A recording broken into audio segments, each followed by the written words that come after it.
দেশের নদী ও পরিবেশ রক্ষায় সাংবাদিকদের আরও জোরালো ভূমিকা রাখার আহ্বান জানিয়েছেন বিশিষ্টজনেরা।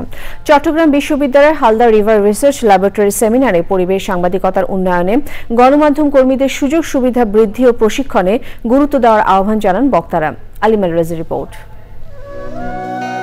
দীর্ঘদিন ধরেই হালদা নদীর প্রাকৃতিক মৎস্য প্রজনন ক্ষেত্রের উন্নয়ন ও ব্যবস্থাপনা নিয়ে গবেষণা কার্যক্রম চালিয়ে আসছে হালদা রিভার রিসার্চ ল্যাবরেটরি।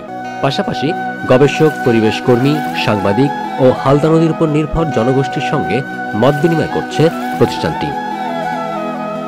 এরই ধারাবাহিকতায় নদী সংরক্ষণের সাংবাদিকদের ভূমিকা শীর্ষক এই সেমিনার। মূল প্রবন্ধ উপস্থাপন করেন পরিবেশ সাংবাদিক শৌমিক আহমেদ। আমাদের যে যারা এত সিনিয়র রিপোর্টার আছেন তারাও অনেক সময় কনফিউজড হন কোনটা প্রকৃতি নিউজ কোনটা নিউজ না।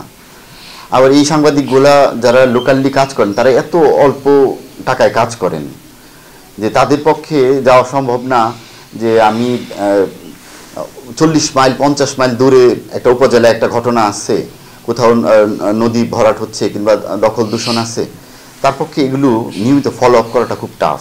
নদী সংরক্ষণে সাংবাদিকদের ভূমিকা নিয়ে কথা বলেন অতিথিরা। নদী সম্পর্কে জ্ঞান আহরণ করতে গেলে ঘরে বসে কিন্তু জ্ঞান আহরণ করতে পারবো না, ক্লাসরুমে বসেও জ্ঞান আহরণ করতে হবে পারবো না। আমরা নদী সম্পর্কে জ্ঞান আহরণ করতে গেলে আমাকে নদীতে যেতে হবে। Journalism itself is a tool of river conservation. Halda রক্ষায় বিভিন্ন সময় নেওয়া গণমাধ্যমের ভূমিকার প্রশংসা করেন আয়োজনের সভাপতি। নেচার কনজারভেশন এবং জার্নালিজম এই দুইটা একটার সাথে অসম্ভব রকমের বন্ডিংস হিসেবে তৈরি হয়ে আছে। প্রকৃতি সংরক্ষণ বা জীববৈচিত্র্য সংরক্ষণ, নদী সংরক্ষণ কখনো জার্নালিজম ছাড়া পূর্ণতা পায় না।